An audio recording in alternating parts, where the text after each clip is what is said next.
Hello everyone, welcome back again. Thanks for coming. Our today's topic we'll discuss shortly, but I have a quick question for all of you. Anyone from you who wants to share if they have a name for their truck or for their car? Yeah. I used to truck and named it a pony, which is used as a baby horse. Baby horse, yeah? Okay, yeah. Any reasons why you named your truck that way? Yeah, on road it runs so fast, so. Okay, Yeah. alright, so that's why it runs like a horse. Oh yeah. Okay, that's a nice one. Anyone else?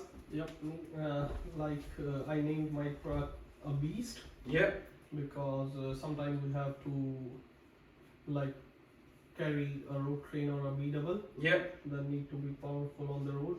on the road, yeah, Because I have to travel the miles. yeah.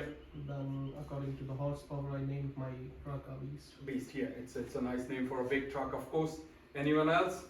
Yeah, I named my truck a bull because I drive agitated, like Yeah. Mac agitated. Yeah. So they always sign of a horse or for a bull on Yeah. the bonnet of the truck. on So the I road. named my truck Bull. Well, that's a nice one. Yeah, thank you. Anyone else?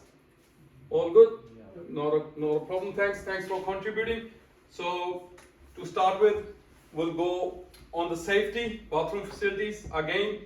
Like last time you were here, they're on the left down the corridor, and for the emergency evacuation, there is door straight behind you. And again, if you walk past the corridor, there will be door as the evacuation as well. And next one, we set up group norms in our last class. We'll quickly go through it. We don't need to have discuss them again. But respect towards each other, ask questions, patience, kindness, constructive feedback, and helping each other. These are our group norms. We'll adhere to that, all of them. To recap in our last class, what we learned is the purpose of pre-inspection. And in the end of that class, we learned what are some of the main items that we need to check when we are doing a pre-inspection of our truck or our vehicle. Anyone remember that from last time? What we discussed in the items, what we need to check? Yeah. Brakes. Brakes, And flat tires, tires, yeah, underneath the truck, underneath the truck, any brake leakage, hubs, any leakages, yes, structural damages, structural damages, and there was also load restraints. load restraints, yeah, engine lights on the dashboard, in the engine light on the dashboard, that's a must one.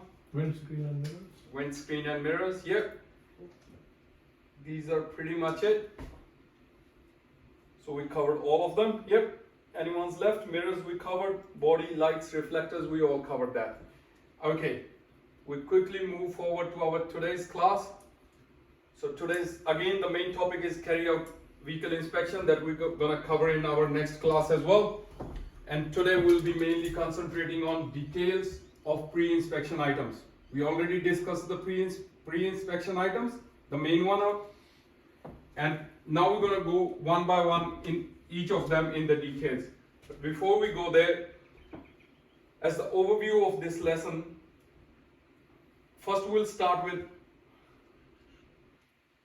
a video that is done by New South Wales Services for the pre-inspection of the truck, what we need to check mainly. The video also includes the cabin drill in it, which we're gonna again cover in next lesson, but in a different way. After we see this video, there will be a questionnaire, like last time, same. After the questionnaire, we'll discuss the questionnaire, and then again we're gonna go in details of all the items that we discussed that we need to do in a pre-inspection. Need to carefully participate in this one because on the basis of that we're gonna do the group activity. All good? Okay, so that's the video. Before I play it, if you all have pen and paper in handy, it's a 7-minute video. If you watch it carefully in the questionnaire, all the questions will be from this video. Watch the video and we'll go from there. Applicants are permitted to use as a reference the Guide to Heavy Vehicle Competency-Based Assessment to assist when completing Criteria 1. As the applicant moves around the vehicle, They are required to locate, inspect, and/or describe the reasons for inspection. In this example, we have started by checking the tyres. The tyres must be checked for all possible defects, including any cuts or damage, inflation levels, and importantly, the applicant must describe the minimum required tread depth, which is 1.5 millimetres. Wheels and tyres, I need to check that the tyres have minimum tread depth of 1.5 mil. There's no obvious damage to the outside of the tyre, no chunks or major cuts. Whilst checking the tyres, applicants must also check the rims for any dents, damage, cracks, and loose or missing wheel nuts. The wheel rim needs to be undamaged, so no cracks, no dents, and no major damage there. And the wheel nuts, we need to make sure that they're all intact and that they're all tight. Whilst moving around the vehicle, the applicant must also check all other wheels and tyres, including any spare tyre if it is fitted. The applicant is also required to state the vehicle's measurements, the vehicle's height, including any load. This vehicle is 4 metres in height. Yep. The applicant must also state the vehicle's length and weight. This is important, particularly in high-risk areas, where restrictions on the vehicle weight, height, or width may be located on roads, tunnels, bridges, or railway crossings. This vehicle's 8.2 metres in length. This vehicle weighs 17.5 tonne. Applicants must check fluid levels, including fuel, oil, coolant, and also components such as drive belts and pulleys. If an item is not accessible or presents a work health and safety issue, for example, tilting the cab of a vehicle or hot pressurized fluids, the applicant is to give a commentary describing and explaining the items that are required to be checked. The assessor may prompt the applicant for more information if required. Generally, bonneted vehicles that provide easy access to components should be tilted to enable the applicant to access all items. The applicant must check the vehicle's posture and positioning of load to ensure that it is not leaning to one side and it is sitting level front to back. Applicants must also check the serviceability of any compartments and hatches.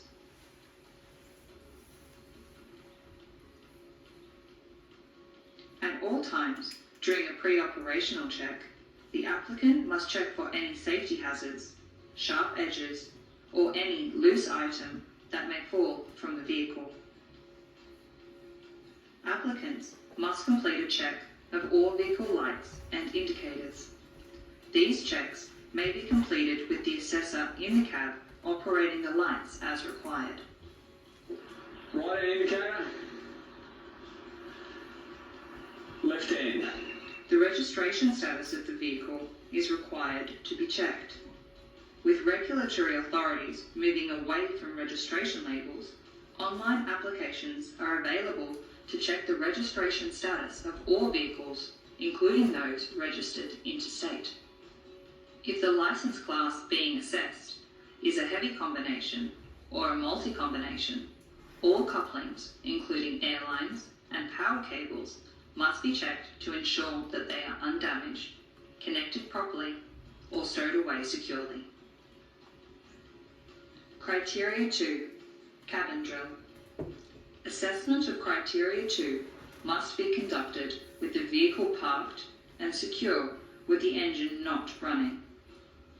The driver must enter and leave the cabin at all times, meeting work health and safety requirements. Approaching from the front of the vehicle on the driver's side, the driver must be aware of all oncoming and approaching traffic. Utilizing the step foothold and grab handle if fitted, the driver must maintain 3 points of contact at all times when entering and leaving the vehicle, using the handrail for leverage. Using the steering wheel is not acceptable. Once in the driver's seat, the applicant is to fasten and adjust the seatbelt as required. The applicant is to adjust the seat to obtain good posture, comfort, and to enable easy operation of all controls. The first thing I do is just make sure that my seating position is correct, so I can adjust that by just pulling the handle up, sliding the seat back and forward. The applicant must check all mirrors for any cracks or damage and adjust for effective vision. If the vehicle is a bus, applicants must also check that all internal passenger mirrors are set correctly. The applicant must check the cabin for loose items and take the appropriate action to secure them. We want to make sure that the vehicle is generally clean and there's no loose items such as this water bottle on the floor, so we put that away securely. The applicant is required to check that the windows and windscreen are not cracked, are clean, and there is nothing in the way which could obscure the driver's vision. The applicant should then be asked to locate, identify, and where appropriate, describe the function of controls, gauges, and warning lights.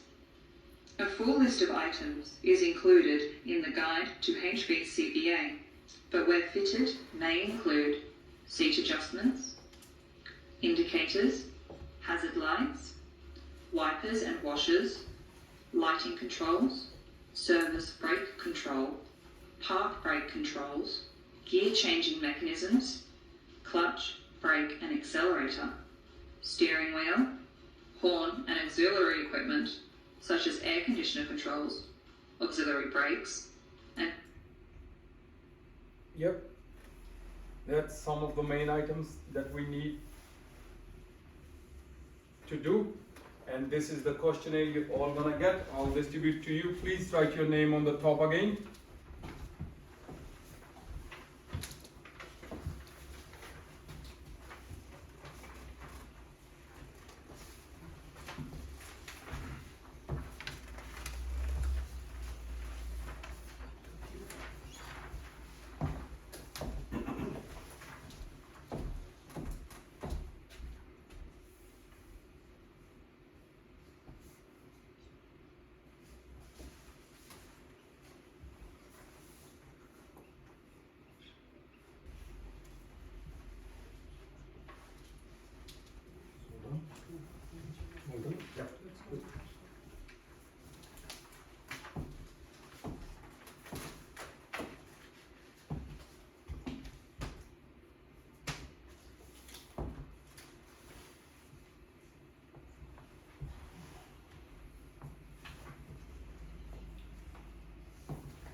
Okay, so we're good to start? Everyone's finished with it? Yes. Okay, so the first question is, what is the minimum tire depth that we need? 1.5 mm.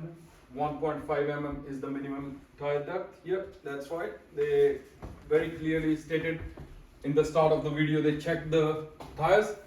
Anyone knows we can't, if we don't have the right measuring tool for it, how can we check the tire depth? They usually have those tire threads inside the tires. Yep, tire threads inside the tires. Yep. Anything else? If you check your tires when you start tomorrow again, they have a triangle made on the outer line of the tires. When the wear hit that triangle tip, it means you need to replace your tires. Okay. The next question is, how many point of contact should be needed to enter and or exit the vehicle? Yep. 3-point contact. Sorry? 3-point contact. 3-point contact. Okay. All right. 3-point contact is very important. How can you describe, if I'm climbing the vehicle, how we make a 3-point contact? We got only 2 hands. Then you put your feet. Then you put your feet. That's your 3rd point of contact. Can we use the steering while we're doing the 3-point contact? No, we use now. Steering wheel is not allowed. That's not healthy for the truck as well. Okay. Next question is, Do you need to know the height, length, width, and weight of the vehicle? Yes. Yes. Yes. Okay. And why? Because sometimes you might need to go into the tight streets or the low-hanging tunnels. branches or the tunnels or the bridges. Yep. And if you don't know, or maybe sometime at the petrol stations, they have those canopies on the top. And if you don't know your heights and length and width, you might hit And some something. areas Might are be a load safety. restricted as well.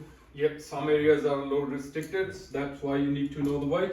According to NHVR regulations, you need to know how much weight you are carrying and what is the axle weight divided on your truck. That's for some other day, but yeah, you need to know these 100%. Which fluid levels do you need to check? So any type of fluid, I would say coolant or the brake fluid. Coolant, brake fluid, Engine oil. Engine oil. engine oil, yep. Steering Wheel, yep. Let's check. Yep, that's all of them. What are the safety hazards that need to be checked? Yep, Any sharp object coming outside. yep. Lights. Any loose item in the cabin. Any loose items in the cabin? Yep. Any loose items in the video? I noticed they've shown us that there was a water bottle dropped in the front. Why do you think that can be a hazard? What can water bottle do to us?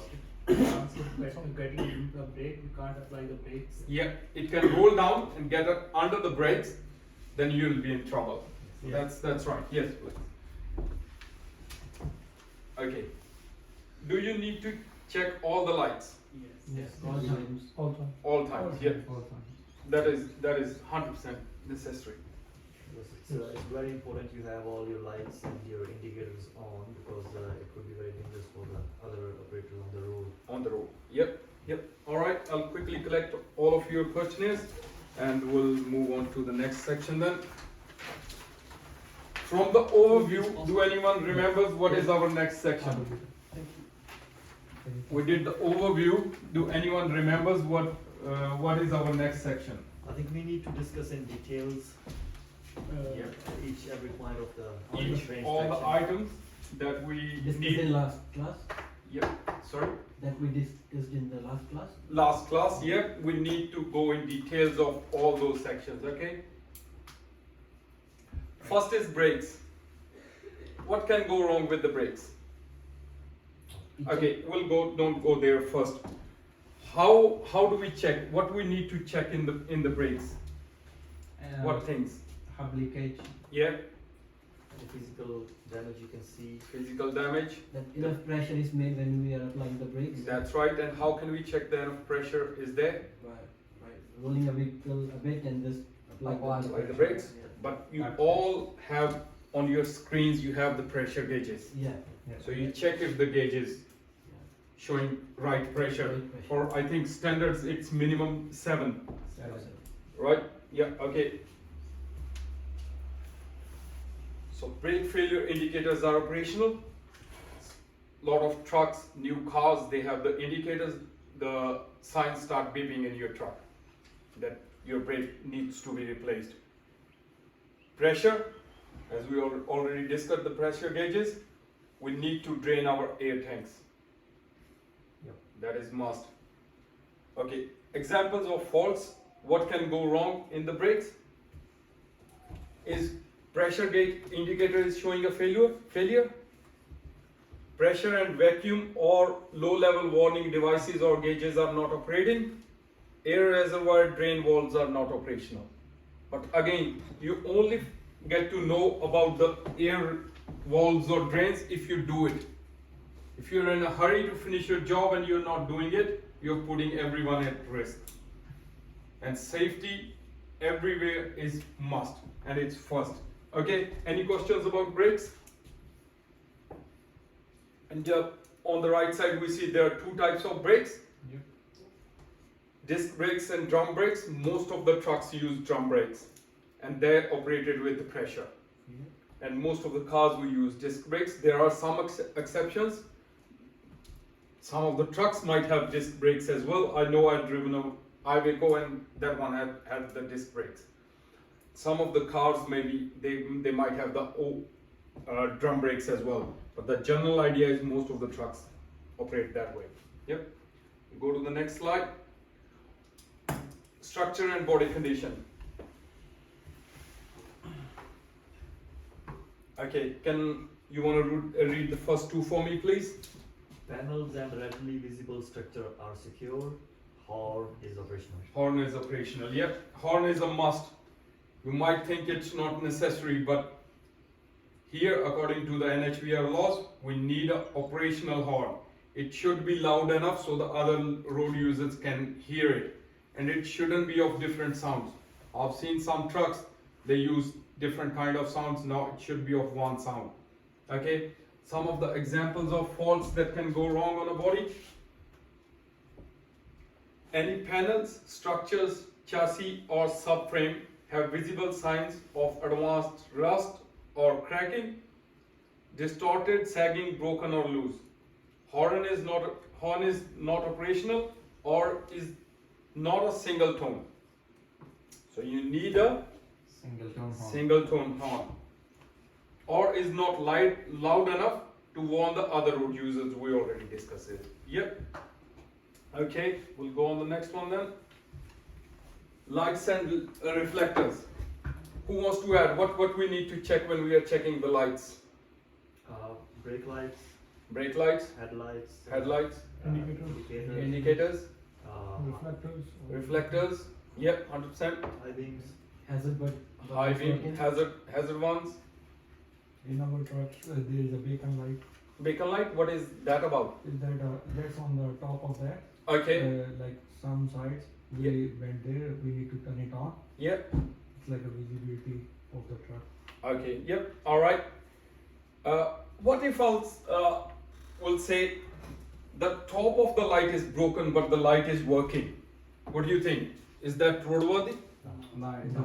If you see a crack, if you see a big crack on the top of the reflector or the cover of the light, you need to get it replaced as well. Okay, let's see what this one says. Okay, Gurdeep, you want to read this for us, please? Lights including the clearance lights are operational. Yep. Reflector and lens are present and in the good condition. No faded or broken or damaged. Not faded, no broken or damaged. That is an important thing we need to consider, that the lights are in perfect, better condition, not faded. Okay, what are some of the faults that we can see?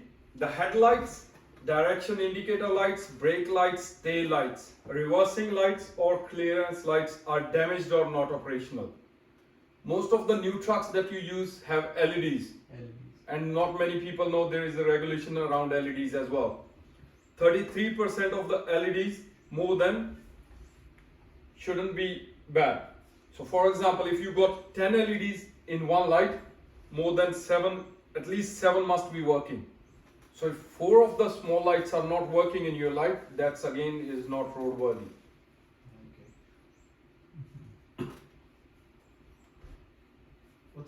What's a clearance light?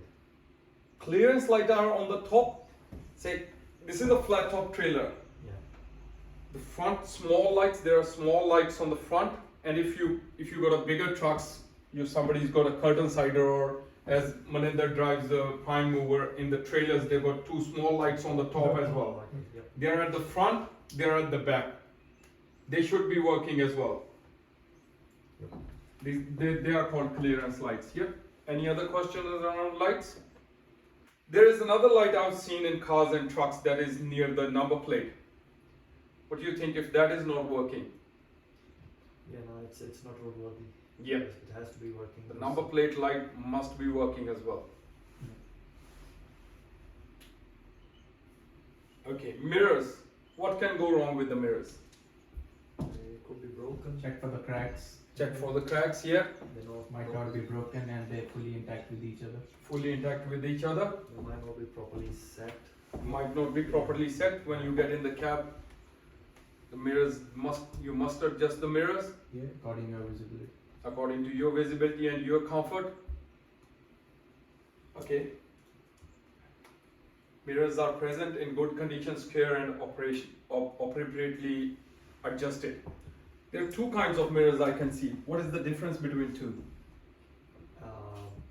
One One of them is like to see the The close. upper one one covers the straight area, while the down underneath one covers the wide. Wide angle one. Wide angle one. Yeah, these are the wide angle ones, or in cars we can say the blind spot mirrors. Blind spot. Yeah, that was the word you were looking for. I knew you know what are they for. Sometimes we don't get the word what we needed. And examples of faults we already discussed. What about that third one? Is that, do we require that legally, or is it just? Yes, in the bigger prime movers, that one is a legal requirement as well Both now. side or just on left side? No, you only need it on the passenger side, because this side, Yeah. the car that is straight down under that truck in a big truck, you can't see it unless you have that mirror. The And top that one has is the caused- blind spot one. Sorry, yes? The top one is the blind spot one. That's a wide angle as well, yeah, that's a wide. And some of the trucks have got another mirror on the top left side, left hand corner. That's the sign purpose, but this serves a lot. We had a lot of accidents, especially in New South Wales area in the tunnels. Trucks couldn't see what car is driving just underneath that. If they don't have the mirror, they can't see it. Yeah. All good? Any other questions? No, we do. All good, okay. Now, another important part, wheels, tires and hubs. What we need to check in wheels, tires and hubs before we start our shift? Well, threads, Thread. bolts. Enough Bolts, pressure. enough pressure. How do we check enough pressure? Well, we can hit it with the rod.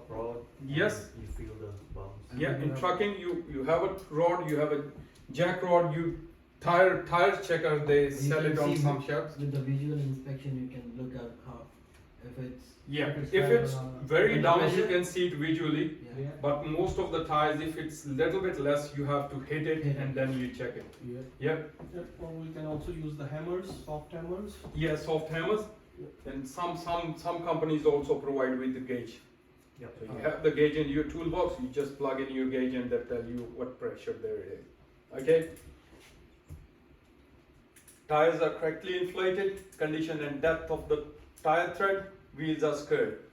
That are some of the things that we need to check. The minimum thread is 1.5. We already discussed in the questionnaire. And 8 mm is a good one. 7 is good, 6 is good. After that is reducing. When you go for your service, most of the times they let you know what thread you are left with. If you're not sure, then you have the idea that how much longer you can still run your truck.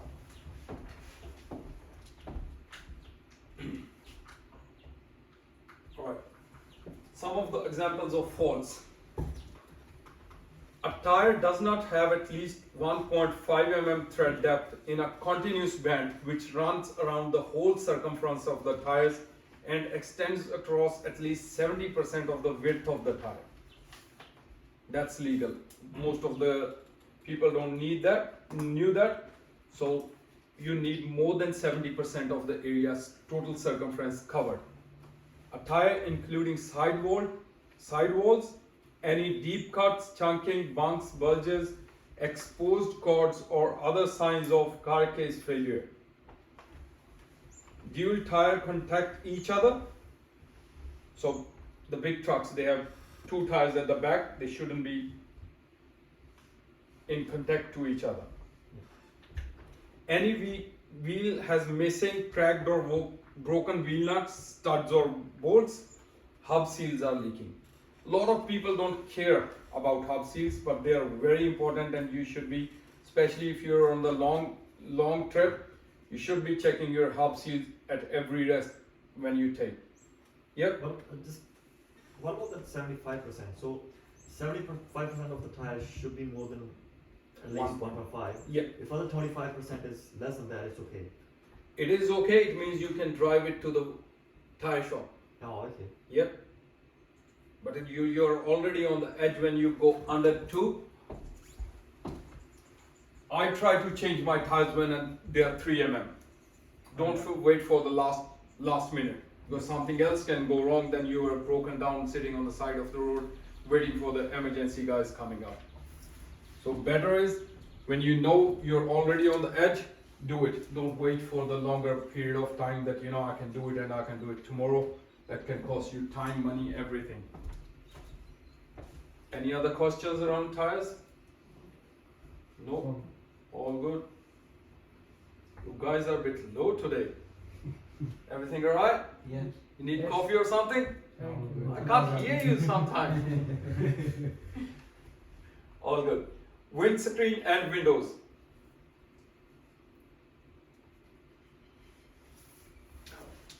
Windows are all operational.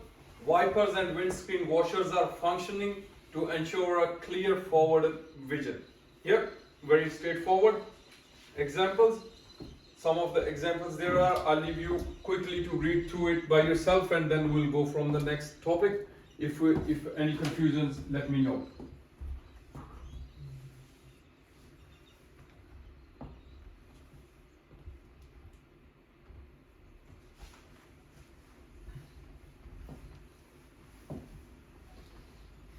All good? Yes. Yep. So these two lines, a lot of people don't know. I think we have already explained these two. Hairline crack up to 30 mm long, but again crack on the edge of the windscreen, again up to 75 mm. Again, don't leave it to the last moment. Once you know they are going more and more, they're getting worse and worse, better replace them before it gets very bad. Engine, driveline and exhaust. What we need to check is fluid leakings, oil, fuel, water, refrigerated coolant, hydraulic fluid, brake fluid, or any other fluids that truck might have. Some trucks might not have hydraulic fluid, other might have. Based on the condition and requirement of your truck, you need to check all the oils and coolants that needs to be checked. After starting the vehicle, ensure no engine or drivetrain warning lights remain illuminated on the instrument panel. As we already discussed, no warning light, no engine light should be on the panel as well. Some of the examples of faults are oil leak from the engine, gearbox, differential, brake system, power steering, or any Joint or seal on it. Yep. Or sometimes you move your vehicle. If you park every day at the same spot, you know if something is leaking when you move your vehicle. There will be spots there. That's it means you're checking it after a while. If you're doing a daily inspection, you know it early. Okay. So this is a group activity. It's up to you. Either you break up in groups of twos. I think that will be easy. Break up in group of twos and we'll finish this activity quickly. Yep. You wanna move backward with Maninder and both of you can do together?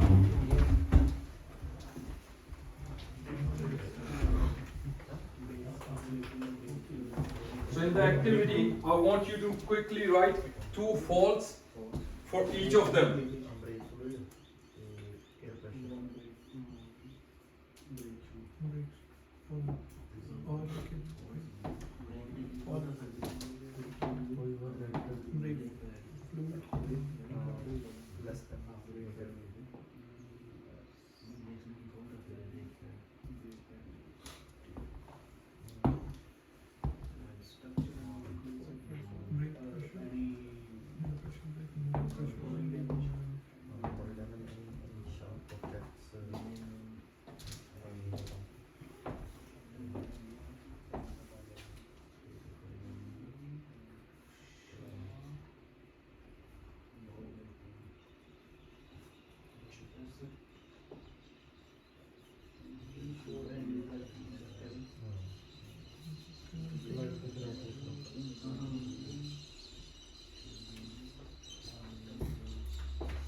More than 30%.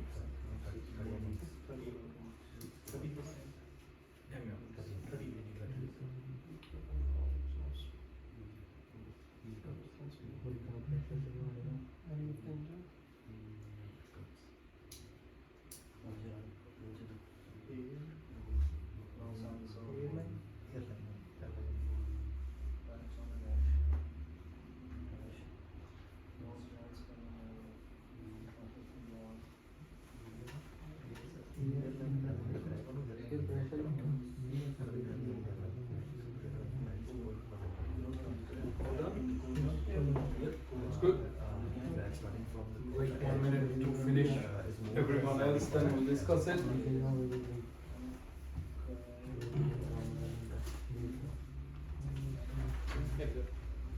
You keep it, we'll discuss it as class.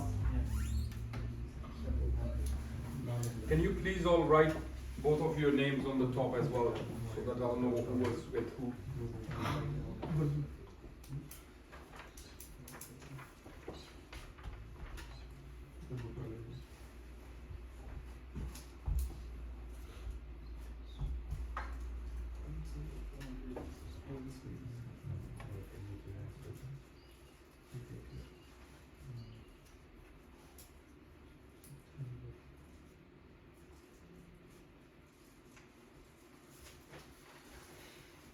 Done?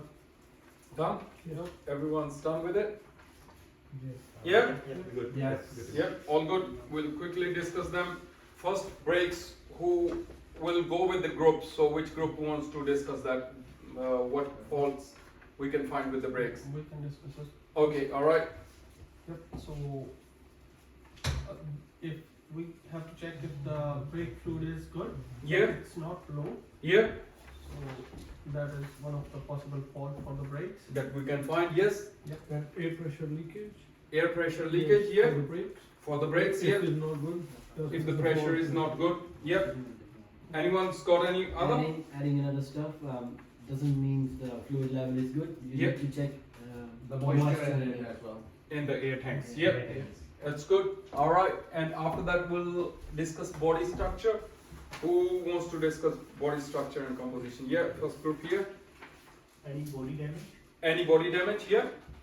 any sharp object hanging, or any loose items in the cabin. Any loose items? Yep. That includes in that as well. Yep. Anyone else wants to add?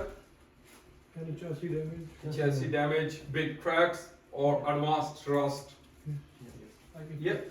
if we are driving cut insider, Yep. any damaged curtains or something is also. Damage or broken curtains or hinges. Yep. Lights and reflectors. Yep. You wants to go? Yep. Always look around for the lights. They all should be working properly, Yep. and the reflectors may not be faded or damaged. Yes, that's right. Anything else? The LED lights are, the more than 30% is not working. Yep, more than 70% should be working, or more than 30%. Yeah, either way, that's right. LED lights with that. Anyone else? Okay, we'll quickly move to wheels, tires, and hubs. The minimum depth of the tire should be 1.5 mm. Yes, that's right. Minimum depth should be 1.5 mm. Anything else? Make sure the nuts are tightened properly. Yeah, nuts are tightened properly. And the wheel nut cap should be there. Intact. Yeah, wheel nuts caps should be intact. Yeah. Anything else? The starting on, always look for the hub seals leakage. Yep, hub seals leakage, guys. As I said earlier, a lot of people don't do this, but hub seals are a very important part of your tire check as well. Okay, windscreen and windows. I just want to add the dual tires shouldn't be touching. Yeah, dual tires, 2 tires shouldn't be touching each other as well. Yeah, that's a good one. Yeah. Okay, windscreen and windows. No cracks on the windscreen. Yep. It's more than like 3 mm as you said. 30 mm. 30 mm. 30 mm. No crack in Okay. between the windscreen shouldn't be more than 30 mm. Yeah. If on an edge like 75. Yes. On if it starts from the edge, it shouldn't be more than 75 mm. Yep. Anything else? No faded windscreen. Yep. No faded. Yep. That's right. That's it. The last one: engine, driveline, and exhaust. I think everyone should bring 1 point from their group for engine, driveline, and exhaust as much as we can for this one. No leaks in any of the Things. Any of the engine oil? Okay, no leaks. Anything else? Warning lights on the dashboard. No lights on the dashboard?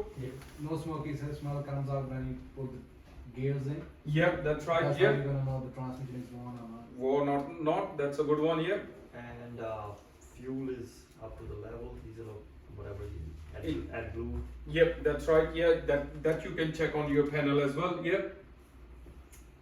That's it. color of the smoke coming out from the exhaust. Exhaust. Yeah, that's right. That's noticeable. If it's too dark, it's not good. Engine oil need to be changed. Changed. If it's bluish, Yep. that means the AdBlue is not Burning properly. very Yep. developed in the exhaust system. In the exhaust system. Yep, that's right. Okay, I'll quickly collect your work. Thank you. All good.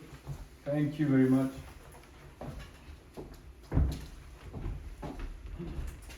All good.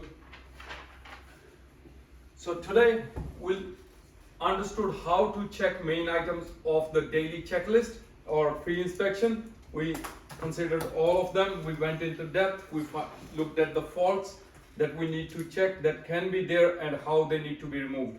If you find any major faults, what you need to do? Report it to the supervisor. Report it to the supervisor Or write it down on the checklist. and write it down on the checklist. Yep, that's right. And again, like last time, I'll provide you with the feedback paper. Please provide feedback on that one, and that will help improve my next lesson that I'm going to deliver to you probably next week or week after that. And in the next lesson that we will be delivering, we're going to learn how to fill up your daily checklist. I'm gonna try to do it electronically, but 100% otherwise we know how to do it on sheet. If that doesn't come out or we don't get an app altogether, then we'll do it on the sheet. Okay. That's 100% because sheet is must if you doing either way. That's all valid. Yep, all good. Thank you very much for your participation today. I'll see you next time.